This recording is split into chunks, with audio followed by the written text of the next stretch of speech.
So I'll talk briefly about what everything that Impact does, but I really want to focus on the crisis intervention part that 211 does, but then also we do in person in the field, and kind of talk from my own experience.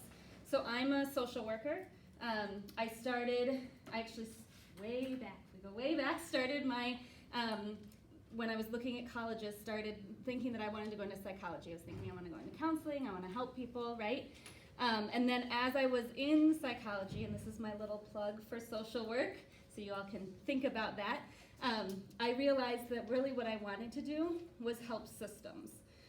So I help people, but my job now is to form a system that works in Milwaukee County for helping people who are experiencing homelessness to get into and through and out of homelessness. So my job is very macro. I do client stuff. I just came from a client staffing. I'm going to a client staffing after this. But really, the reason that I'm intervening in those staffings is because the program that I'm working with is having trouble. So I'm lending kind of expertise to help a particular client through a situation with their case manager. So that's my job now. So any of you who are thinking, gosh, I really like the people part and I like the systems part, talk to me more about what social work can do. So there's my plug for social work. So I'm a clinical social worker. I have never practiced therapy in like a session in an office, but it happens every single day.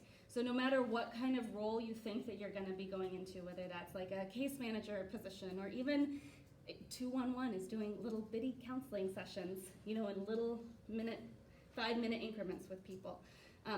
So it's relevant. The clinical skills are relevant, and it's good that you all are learning them because I think you'll use them no matter where you go. So that's me.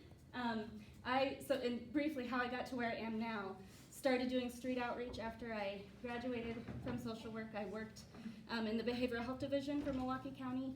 I oversaw their crisis team, and now I'm doing this. So I've kind of had the homeless experience on the ground, boots on the ground, crisis intervention at the county, and now I'm doing this homeless specific thing.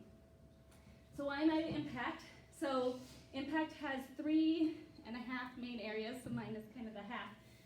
So we have Impact211 that has the call center. I say call center, we're trying to call it the contact center because you can text us, you can chat with us, or you can call us. Coordinated entry, my program, is under 211, and we're branching out to do the in-person part too. So I have a clinical person, and I have a screener, we call him a mobile screener, and then I have 2 people that help me kind of facilitate the systems process. So that's my team under 211 with coordinated entry.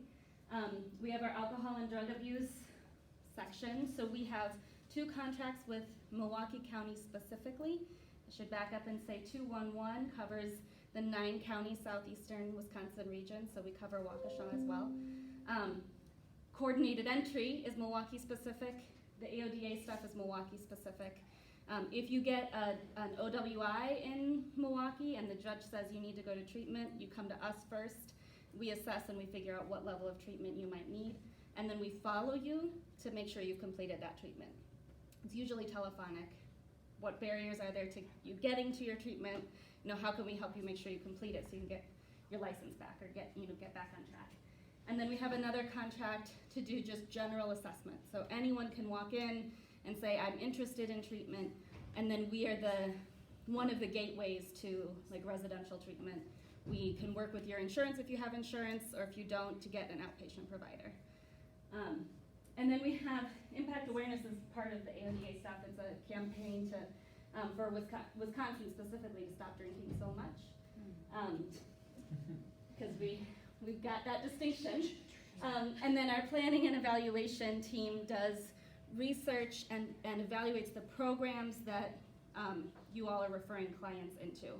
So, for example, one of our contracts is with Meta House, and that's an alcohol and drug treatment residential facility in Milwaukee. So how this all interrelates is that someone could call 211. 211 helps them identify that they've got a problem with alcohol, and so then they come in and they get an assessment, and they're referred to Meta House planning and evaluation is assessing those programs to make sure that they're effective and helping to make sure that they are constantly improving. So those are the 3.5 branches. Questions about what Impact does? Yeah. How come you're only in Milwaukee for the housing and AODA? Yeah, so the AODA has to do with contracts. So as much as we'd love to, we can't do stuff for free. The people that pay us to do those assessments is Milwaukee County. So they're paying for their residents. The county of Milwaukee is paying for their residents to get those services with us. So does Waukesha have anything like that too? Because we definitely have a homeless problem out here as much. Yeah, so As I'll get to Milwaukee homelessness now. in a minute, but yeah, so I'm actually not sure. I'm not sure. You could, Addiction Resource Council does all the assessments for OWIs. No, I was just curious because she said that the alcohol and drug abuse and the homeless was only in Milwaukee. So I was just wondering if there was like now the something- homeless is a different reason. Okay. So in the state of Wisconsin is split up into 4 different regions for funding and tackling the problem. So Milwaukee County is set up, federally is set up as its own. Racine is set up as its own. Dane is set up as its own. And every other county is in the balance of state. Waukesha has its own little, so within that big group that covers, what is that? 69 counties. Then they have 21 little groups that do their own, that are responsible for carrying out their own duties. So Waukesha does have their own little, it's called a continuum of care. Okay. I say little just because it's not the balance of state one. So that's why it's a federally set up that way. Okay. So 211, they refer the client that has an alcohol or drug problem, they refer them somewhere, right? Yes. Okay. Okay. Yes. So 211 is all assessment and referral. And referral. Yeah. But it's much more than just AODA. It is. Yeah. Yes. So it's any kind of social services need. Okay. It's a teeny tiny percentage, but we have people that are doing pretty well and just want to know, like, hey, who's my alderman, or where's the nearest park? So anything that could be about social well-being, we have those resources. Okay. Most of our calls are about housing. Food is the next need, the biggest need, and then AODA is after that. So you only counsel just a little bit. Just a little bit, and I'll talk about like the crisis intervention piece and yeah. Okay, so we're all clear on what Impact does. Okay, good. All right, so, but I was asked here today to really talk about crisis intervention and how we do that and what that looks like. And so it's interesting because I've never actually given a talk on this topic before. Usually I talk about like homelessness, which is a crisis, right? Or I talk about how do I get my person hospitalized, which is a crisis, and that's a whole other question, which I will talk about. So when I was thinking about like the steps that we take, there are really 3, and I'll write them up here. There are really 3 pieces to start.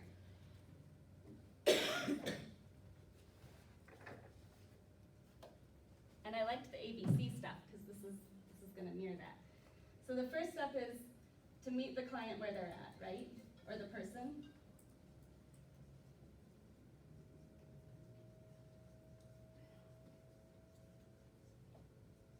You guys have heard that phrase before? It's becoming more and more common, right? So I hear about a situation and I may think, oh my gosh, this is a huge crisis. And they're like, nah. Like the person themselves is not finding it that big of a crisis. Or I may hear it and I think that's nothing. Why are you not just working through this? But to them it is. So my first step is to figure out where are they and how big of an issue is this for them. So when I was thinking about folks that I've worked with, there's one client that sticks in my mind that was just constantly suicidal. Just constantly. I don't want to live. Why am I even on this earth? Like, what am I even doing here? I have no purpose. Constantly. That was all that he would talk about and really all he thought about. But because it was all he thought about, it was never a crisis for him. It was it's his way of being. Could he benefit from some kind of intervention and improve his mood? Absolutely. But the fact that he was thinking about dying, for him, wasn't a crisis. When I first met him, I was like, okay, what do we need to do? Do we need to go to a hospital? Do you need it? Like, what do you need? Are you gonna make it through the night? And he was like, well, yeah. Made it through the night before. I'm gonna make it through another night. So for me, I jumped into crisis mode, and he wasn't in crisis mode at all. There's another person that we'll talk about a little bit more in depth, but she called 211 just sobbing because she didn't have transportation to her doctor's appointment. And while that is, that's something that needs to be dealt with, we can work through these things. Like, we can figure this out. To me, I'm like, this is not but to her, she was at like 100. I don't know what I'm gonna do. The world is falling apart. I'm not gonna get to this doctor's appointment. And it turned out that it was actually not an appointment. It was an order for lab work. So she could go at any time. But I needed to meet her where she was at, right? So she's thinking it's crisis mode, so I need to go to, this is important for her, and she's in crisis, so we gotta go there and calm it down and figure out what the next things are, right? So the next step is to assess what's going on. So what is the problem?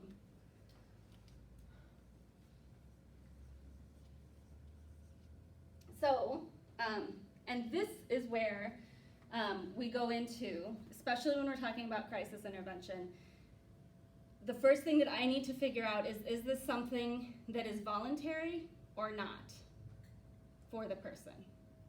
Are they telling me something where I need to intervene, even if that's not what they want me to do? So if someone is talking about a child abuse situation, and it's not a crisis for them, you've met them there, but now you need to assess, is this something that I need to act, regardless of how they feel about it? Same thing for suicidal or homicidal ideation and intent, right? So there are certain things where we need to decide, I need to act because I need to keep you safe, and I need to keep kids safe. Older adults too, right? The whole elder abuse situation. So that's part of the assessment. And if they're voluntary, then the assessment is really, where are they, and what are the next steps that's going to get them to the next step in this, the next phase in this. So that goes to the third.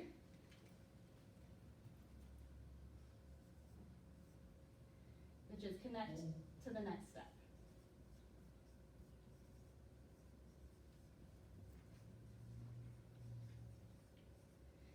At 211, this next step is just like one step, which could be, I need to get you to someone who's gonna take all the next steps with you. We don't have that luxury at 211. If you're a case manager, the next step might be, we're gonna settle this for today, and I'm gonna see you tomorrow, and I'm gonna see you the day after that, and we're gonna keep working on whatever this issue is until we get this resolved. So depending on your job and your role, that next step varies, and it's the hardest one, I think, for folks, especially at 211, to just go one step and then let it go, because that's the job at 211. There are other people whose job it is to follow people all the way through, and our job is to connect to those people, if that's what the person wants. There could be, and I don't want to get too far into but with this whole doctor's appointment situation, at the end of one of the phone calls, there was you have said that you don't want any of these things that we're offering you, so the next step is for me to hang up the phone and for you to call back if you need us again. So there are some times when the next step isn't feeling like I'm doing something. I was at a domestic violence seminar, and one of the people from Sojourner Family Support Center said something that has really stuck with me. And she said, when we hear about an abuse situation, our thought is to jump right in and dive right in and scoop that person up and just like save them. Like we're hearing about it, we just want to dive in and save them. And the thing is that at some point, it is likely that her abuser did the exact same thing. So we need to be really careful when we're working with folks, that we aren't further repeating the actions of people that have hurt them before. And especially in like a domestic violence situation, it's probable that there was, you know, it doesn't happen overnight, there was some kind of sweet talking and some kind of, I'll do all of this for you, right? And so if we do the same thing, are we helping or are we further traumatizing? Right. So when we think about the next step, sometimes the next step is, we have talked about this and it sounds like you know what you need to do. Let me know if I can be a further help. So it's not about what we want, it's about what they want. Unless they're in that involuntary area. Okay. Questions about those 3 steps and kind of what we walk through? Is it hard sometimes for you to not want to Yes. rescue? Oh, yes. How do you handle it? Like, how are you able to say, okay, well, we've done A, B, and C, and it seems not to be a resolution. Call us back if you need help. So I think for me, the biggest thing was realizing, and this took a long time, it took years, when I was a case manager, to realize that as much as I try to intervene, that person's a person, and they have agency, and they made it a long time before I came along, and they're likely gonna make it a long time after I leave. However they're doing it, they're gonna do it, and they have to do it. So there's a recent example of a person who, so I oversee this system, right, of homeless services, and so if exceptions need to be made about like getting into shelter or getting into housing, I get to make those. So there was a person that everyone was really concerned about at 211 that I actually started working with. There's a whole backstory to that, but anyway, so I started case managing her, and so she doesn't know this, but she has the person that can make exceptions on her behalf, working directly with her, right? Like, she's really lucky. That doesn't happen. So with that, and all of the exceptions being made, she still was on the streets for a couple of weeks. And the reason that she was on the streets for a couple of weeks is that we would get her into a shelter, and then for various reasons, she would leave that shelter or be asked to leave that shelter. And we'd get her into another one, and eventually was like, well, I can't do any more. Even the person who gets to make all the exceptions, I have nothing left, and she's got some agency. She needs to make those decisions for herself. So again, I was in crisis. I'm like, oh my gosh, she's on the street, and how do we get her into a different situation? And I needed to step back. So that was just a real recent example of where I kept stepping in, and that wasn't at all what she was asking for. And so she's housed now, yay! Right. so that's good. But I tell that to my team when they get frustrated, and why can't we do more? And we can do more. Is it going to change the result? Right. It may not. So basically you're saying she just wasn't ready to be in a place of... So this is always a tricky conversation because, and I don't want to veer off too much from the topic, but I will say that in terms of how we deal with homelessness and that crisis, we have changed the thinking from you need to deal with whatever made you homeless, and then we'll figure out how to house you, to, hey, if we house you, then you can actually be at a place where you can deal with the stuff that made you, whatever it is. And that goes to, you're in crisis mode when you're homeless. You're just thinking about, not even the next day. You're not even thinking about the next day. You're thinking about the next hour, the next 30 minutes. And so if we can house you, then you can start to think a little bit further down the line and start to work on some of those things. So I have the frame of mind that everyone is ready. Everyone's ready for housing.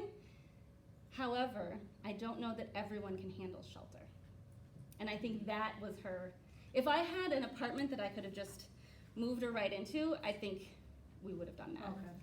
But shelter is tough. Shelter is arguably tougher than being on the street in some ways, because on the street you set your own kind of rules, you have your own community, and in shelter someone is imposing all of that on you. And if you don't, follow exactly how they expect things to, you know, the societal norms were pushed on you. So, she wasn't able to fit within those societal norms in the shelter. And I kept pushing her in there anyway, making her try to do that. Yeah. Yeah. Did you realize that with her, like after the first, I don't know how many times? It took 3. Okay, so, like, Yep. did you still keep pushing her into more places, like? After the 3rd, no. That's when I realized, like, oh my gosh, this is me. This is all me. This isn't her. I gotta step back. Okay.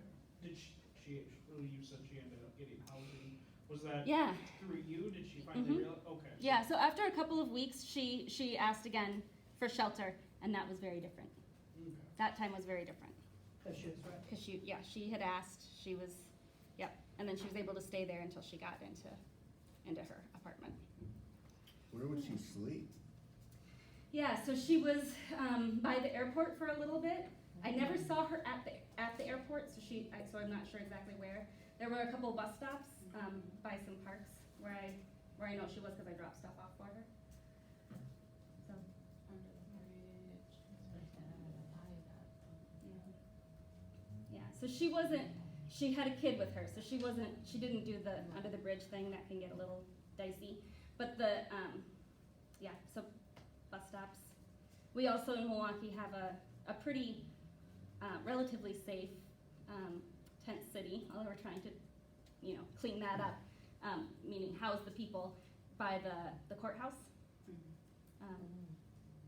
That's new. We always have people kind of sleeping at the courthouse, and now people are bringing their tents. So that's a new development this summer.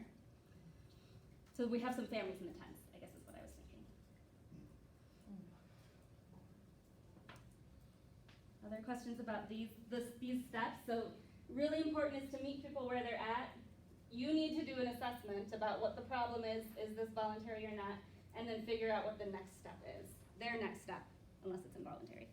I don't know if this exactly goes on with this, but have you ever failed with somebody? Like, you've been working with somebody and then they just completely disappear, Mm-hmm. they end up going through with it? How do you handle that? So I'm working and they just they're MIA, don't know what happened to Completely gone, them. you've never heard from them again. Oh, Do you yeah. think about that? How do you? Yeah. Yeah, how do you cope with it? That's it. I've never been asked that exact question. Do you just yeah, I think forget? Good Because question. that's the one. It's a good thing question. I come up with. Yeah. I don't know if I could completely forget about somebody.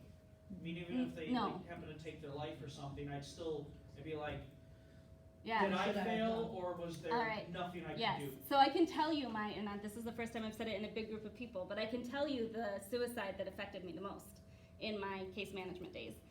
So the guy is, and this is trigger warning, and let me give the trigger warning. So if you need to step out, because so he does take his life in the end of this story.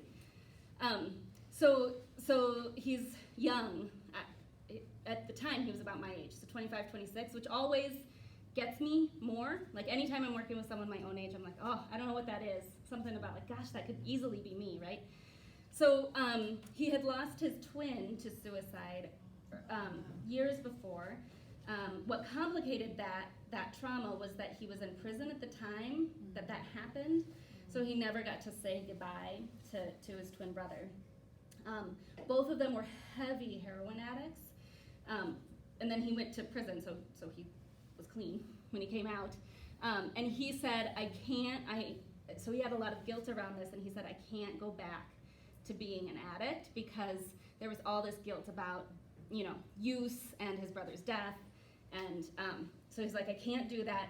If I go back to that, I will kill myself. So he told me this within our first couple of meetings. And we were working on, he was with a psychiatrist. He was in supportive groups. He wasn't in treatment because he wasn't using. He was on the street when I met him. He got into his apartment. So I was just doing kind of supportive stuff. And he seemed really happy. And that's always, you hear these stories, right? In hindsight, he was really happy. So what he did, the day after I saw him, for our weekly meeting, he went to all these different doctors and complained about back pain.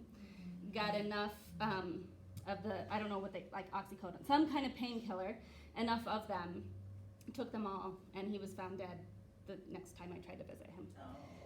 So yes, I had a lot of like, oh my gosh, were there signs? I didn't see it, and he told me. He said our very first visit, I won't do this again or I will kill myself.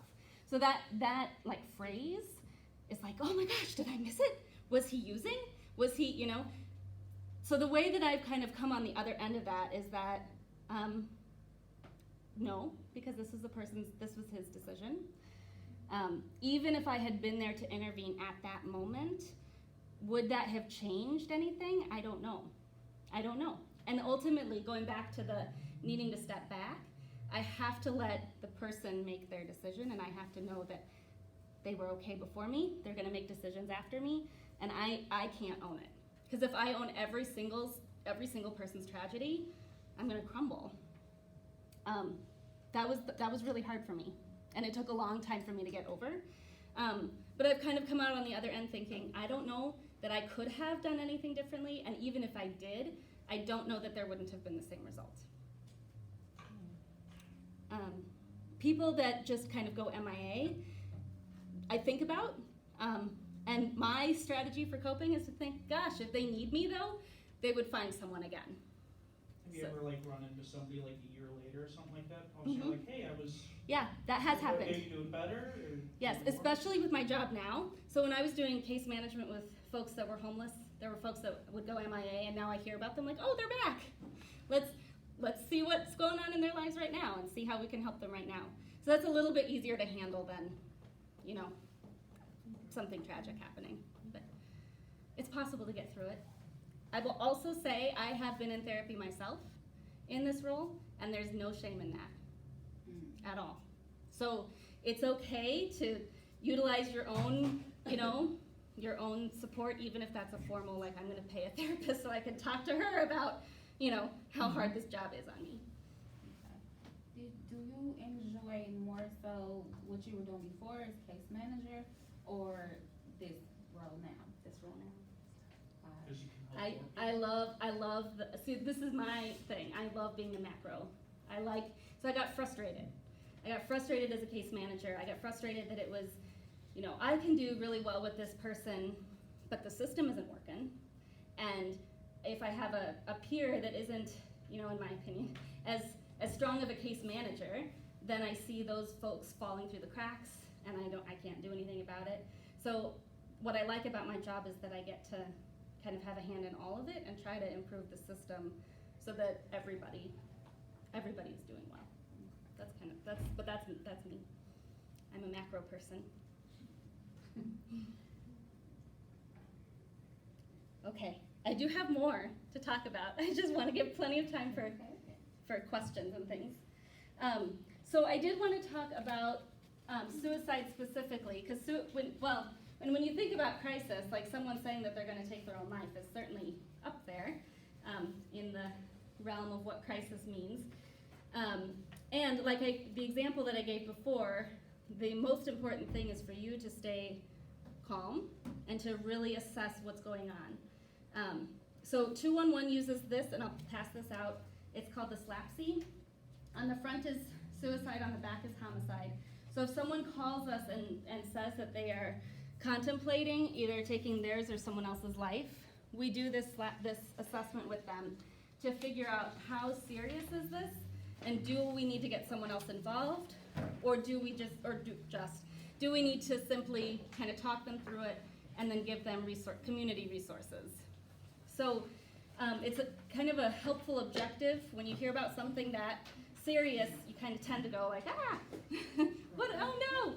But this helps people on the phone especially be objective and kind of calm down. So now I gave away all my copies. Thank you. So it goes through, do they have a specific plan, or is this just? Sorry. No.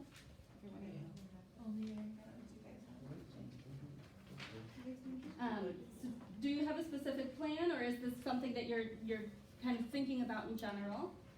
If you have a plan, how lethal is it? I had a client whose plan was to heat up bullets on the stove until they exploded. I don't even know if you could do that. Can you do that? Yes, you Okay. I was like, It's dangerous. okay, it's, okay. It's Um, really dangerous. And then does he have bullets? No, he didn't have bullets. So is it, like, how lethal is it? Well, it depends what shot it is. Well, so it's good to get all of these details, right? Do they have access, oh, I went to he didn't have bullets. Do they have access to finish that plan? Have they attempted before? So if they have attempted before, then their score goes up. Is there help around? Are they doing this with someone else in the house, or are they all by themselves? Are they purposefully isolating themselves? And are they under the influence or right now, or have recent history of being under the influence? And then there's a one for intuition. So my gut is just saying that this is serious. So that score helps people over the phone kind of objectively talk through the issue with the person and then figure out what the next steps are. If it's a high score, we're gonna call the police, regardless of what they tell us, right? That's one of those, now this is involuntary, we're calling the police. And if it's lower, then we're gonna recommend counseling services, we'll talk on the phone. We might refer to another telephonic, like the COPE line, like another telephonic group just for mental health. So that because our folks at 211 aren't clinically trained. So this is a let me figure out this crisis and then get you to someone who can assist, whether that's someone who is clinically trained or the police. So that's one tool. Are you guys familiar with Chapter 51? Some yeses, some nos? Okay. Yeah, okay. So Chapter 51 is the law in Wisconsin under which we can put someone in the hospital involuntarily. I hear from a lot of people who say, like, oh my gosh, she's saying that she wants to kill herself, she must need to go to the hospital. And the police cannot always do that. They may be able to take them, they may be released the same day. And that's because we have a law under which circumstances can you take someone in involuntarily. It takes an officer to do it, and it takes a psychiatrist to sign off on it. The reason that we have this is because before the law, in like the 70s, I could just decide I don't like you, and I'm saying that you're crazy, and you could get locked up in a hospital for a really long time. And that's not fair. Like, we shouldn't just be locking people up willy-nilly. My friend had that happen to her in Waukesha about a year ago. Was her mom, her boyfriend, and her sister all called mental health or something, had the cops come get her. So that can happen. So we do have, so under 51, so there is I don't usually talk about it because it doesn't happen very often, but there's something called a 3-party petition, which is that if 3 independent parties can attest to the dangerousness to you or someone else, that this can be invoked if that happens. Yes, so that can happen.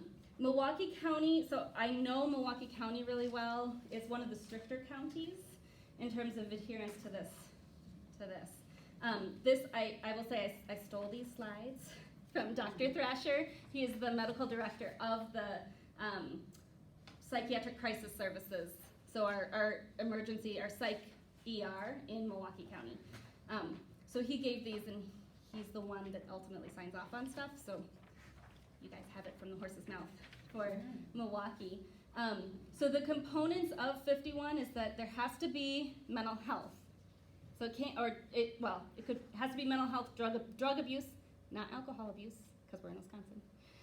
Drug abuse or a developmental disability that can get better with meds.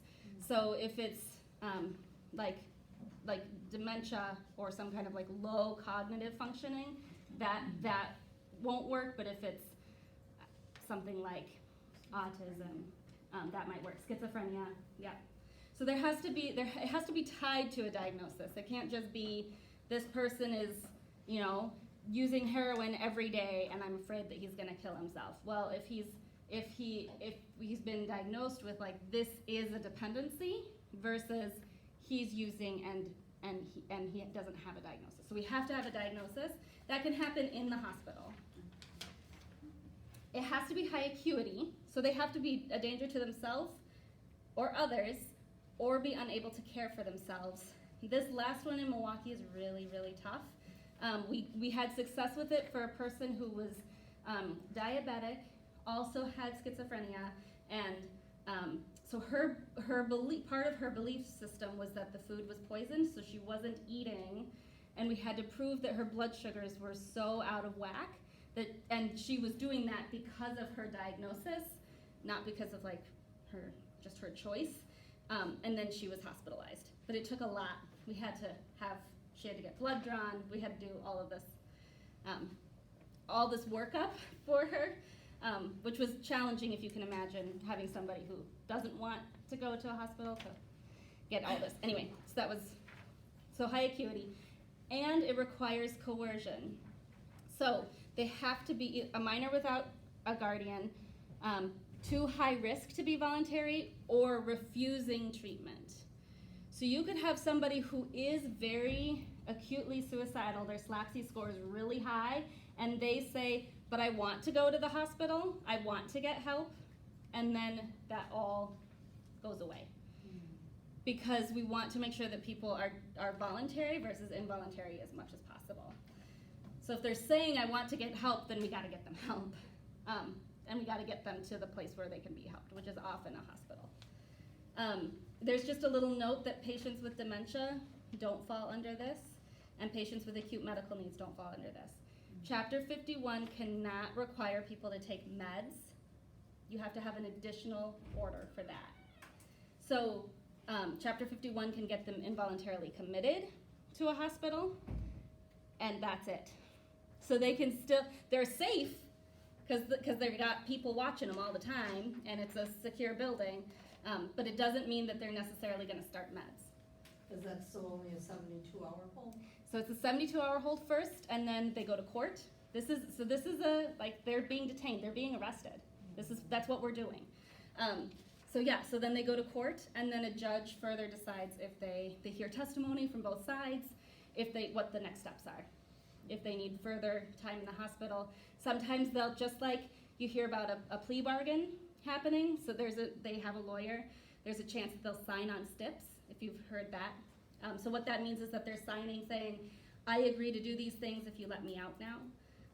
And then we could call that in if they don't, and they can go back. It could be that the judge says, you need to stay here until you're well enough, till the doctor thinks you're well enough to go home. And they could say, you need a commitment, meaning you will be under involuntary care for at least a year, and we can re-up every year. So for involuntary, can 3 police officers take you in? It just Or takes does one it- police officer. So one police officer can say, I'm taking you in, and it's just his decision whether or not he's right or wrong. Yes. Now, once they get to the hospital though, then a psychiatrist has to agree. What if there is, it's 3 o'clock in the morning and there's no psychiatrist available and they just throw you in there and Mhm. say, sorry, you're in here until, Yeah. and it's on a weekend with no psychiatrist. Yeah. So Milwaukee responds to, I know this from when I was there, we respond to a certain amount of Waukesha calls, including having them come to our hospital where there is a psychiatrist 24/7. So there would have to be a psychiatrist that would come in at that moment to assess you. Yes, and it has to be signed off within so many hours or it's dropped. Or is it a police officer and 2 family members like what Curtis said, then you're in there for 72 hours? So the 3-party petition actually goes to the judge first, because this person is it doesn't even take a police officer, they're not being detained. I'm doing a 3-party, I am telling the court this person needs involuntary care, and then if the judge says yes, then they would come and get you.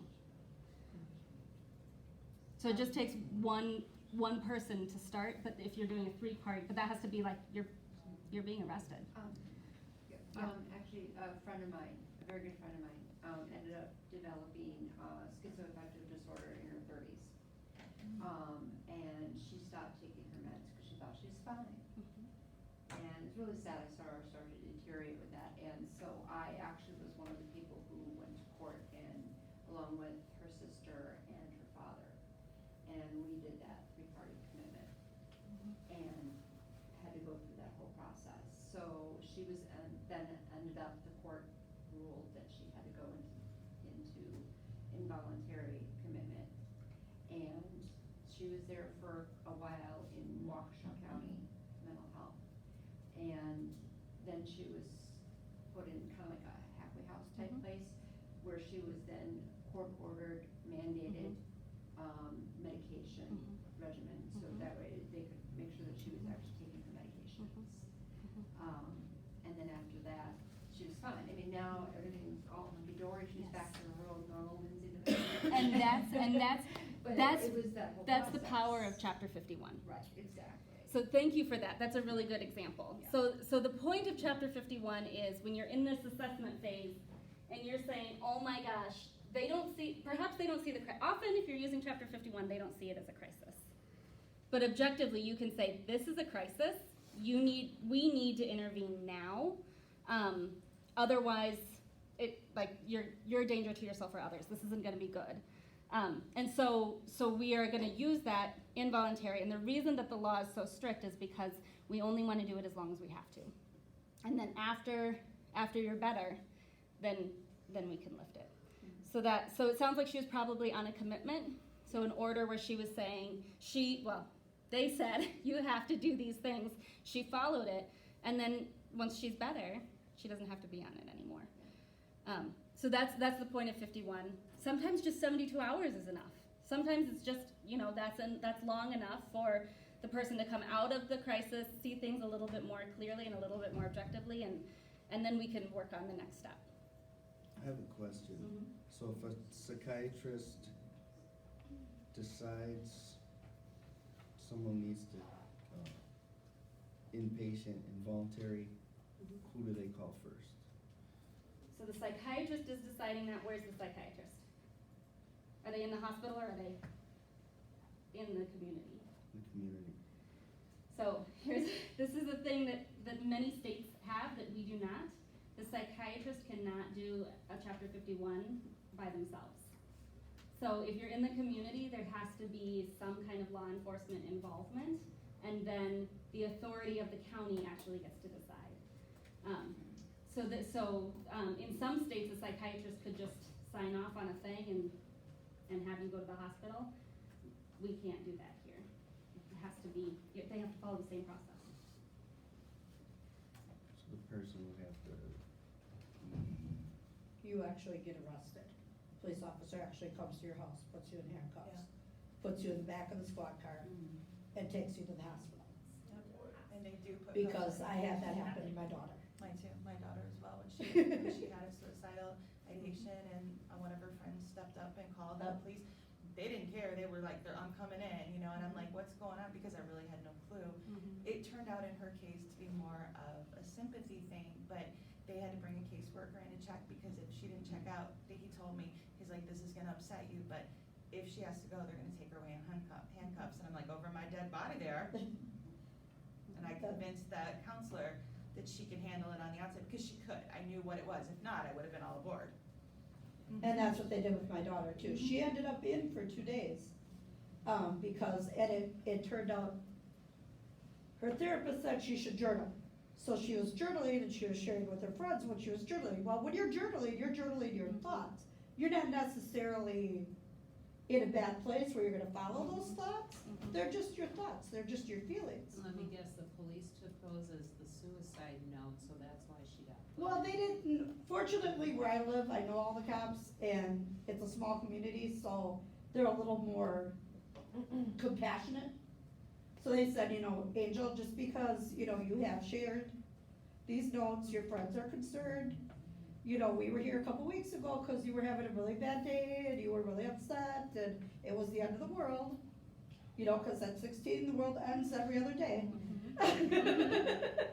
So they said, we're gonna take you in and the doctor's gonna see you, and they took her in to Milwaukee and they kept her for a couple days and went over some different, the same thing, journaling, but maybe don't share things you don't necessarily mean. Yes, so these are two really good examples about, so what happened, and these are teenagers, so we're not expecting friends to do this, but when you're a professional, if you're not meeting them where they're at, is this a crisis for her, or is she just sharing? Like, Right. is this something that is a crisis for her, and is what she's sharing, does it objectively meet the threshold? So, is it a crisis, and when I do my assessment, does she need involuntary regardless of if she thinks it's a crisis or not? Or is this a situation where she's not in crisis, this is voluntary, so I don't need to swoop in and save, but I do need to get her to the next step, whatever that is. And so we wouldn't expect friends to do that, but you all now have that kind of, these are examples of where things could have gone differently and probably less traumatizing if we weren't, because yeah, being arrested and thrown in the back of a cop car when you're having a bad day is not the way you want things to go. And so if there's a way to assess and figure out if this is voluntary or not, that's really key. We have just a few minutes. I have a couple of examples that I just wanted to walk through with folks. Is that okay if we do that? Okay. So I'll start with Linda, since we're on the topic of suicide. So Linda is sleeping in her car, has been sleeping in her car for a couple of years. She drinks every day. She's always drunk when she's seen. And when I see her, she says, I can't go on living like this. I don't want to do this anymore. So where is she at? How would you take that? Because it could mean that maybe she just decided she doesn't wanna live in her car anymore, she wants help finding a place to live. Or you could take it as she wants to end her life. How do you, is that where you use this thing? You could, but even before that, is she in crisis mode? No. She's not in drunk. crisis mode. She's drunk all the time, so she doesn't even. She might not really be like that. That's drunk her talking, Mhm. trying to get Okay. benefit out. Right. But Right, so she's not, she's tired, but she's not in crisis, she's tired. Now we get to the assessment though, and if she's saying that she just doesn't wanna live like that anymore, now I go to, so she has ideation, but does she have an intention of doing this? Right, I need to figure that out. Does she have a way to do it? So it would be very different if she's saying this to me in her car with nothing, and I talk to her about how she would do it, and she doesn't really have a plan. She's just tired. She's tired, which is the case with Linda. It would be very different if I can see a gun, right? Or if she's saying that she's going to use a gun, and then we have to go down. Or she's saying she's going to use a knife. She's saying she's gonna. This is how I'm tired. I don't want to do this anymore, and this is my plan. So plan, intention, and means. Then we go an involuntary route, right? Maybe. Although, even if I see the gun, she says she's going to use the gun, and I say, do you want to go to the hospital? And she says yes, then I'm not calling the police. Now it's like, okay, let's go. Let's go to the hospital. You said you want to go, let's go. And then connecting to the next step. For Linda, since she's outside for 2 years, I don't want to get into the whole homelessness thing, but that's long enough. Sounds awful, but that's long enough by HUD standards that we can start working on housing right away. So the next step in Linda's case was let's focus on housing. So I'll just do one other one. So Debbie, this is one that is currently happening, so I would love any feedback you guys have. So Debbie has MRSA. She's been in the hospital. She really wants to not be in the hospital. What the doctors want to do is give her IV antibiotics to solve the MRSA. She's also a double amputee and in a wheelchair. Is that how she developed MRSA? I'm not sure how it started.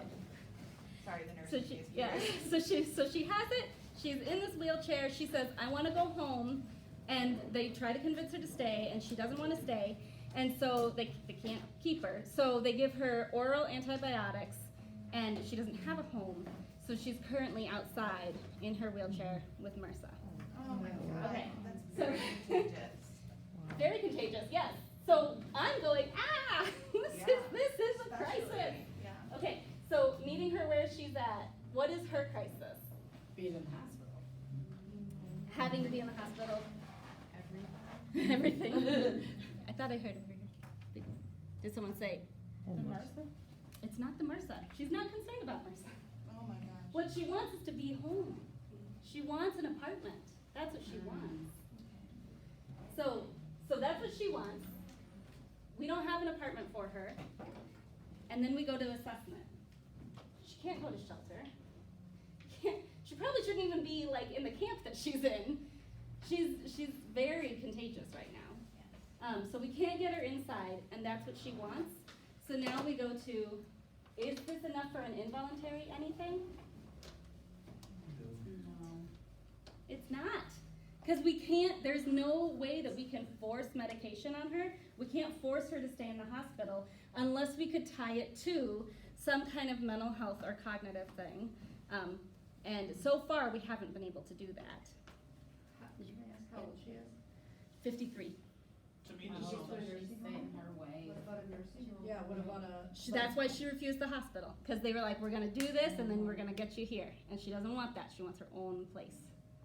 Yes. Yeah. to me, it sounds like she's given up on everything else already. She's given up on, you know, if she's not gonna get her own place, I'm gonna go into my camp and die. So it sounds like there's a mental health problem there. She's already suicidal. She just hasn't put it in words. It's in her mind. She hasn't Interesting. thought of that already. Yeah. I think she's Now, she already content. She with- doesn't want to die. She's very scared of dying. She's scared of dying. Everybody's scared of dying. Yeah, yeah. Have you thought about, you know, like making a deal with her, come in and we'll give you IV once a week or however, It's a broad spectrum. you know, just Yeah. give her a So, an ton incentive? once a week or something, just to. Yes, yes. I was gonna say, have you guys tried to like compromise? Like say if you do this and get treated and get healthy, we'll We can do this. help you. Yes, so you guys are down here. So we've assessed, it's voluntary, what's the next step for her? The next step is, and this is what we're trying today. So the case manager is going out and saying, look, we want to get you home too, but to get you home, we have to do these IV. Like how can we do this? And we'll see how that conversation goes. We'll give you a carrot, but we have to do this. So what's the next step? And the next step for her, objectively, to get her what she wants, and this is trying to connect those dots for her, to get her what she wants, she needs to take care of this MRSA thing. I was gonna say, tell her if she stays in the hospital and gets better, then she can get her home. Yes, we can get you home. Yes, yes, thank you. You guys are thinking right along the right track. I have my cards for you, so I'll pass these around. Just a tip, if you're going to Human Services, I know cards are, like, everything is electronic, but I keep a stack of them, because you never know when you're gonna need someone's name. So feel free to contact me for anything. Email is best, because I get a lot of calls. And in the 30 seconds I have left, I just want you to know that on this website, if you click on Impact211 and go to search for community resources, you can see the same database that we see when someone calls 211. So you can type in a keyword, and it'll give up. Now here's the thing: it's going to give you all of the resources in that area. So you have to call, but you can get access to 211 electronically.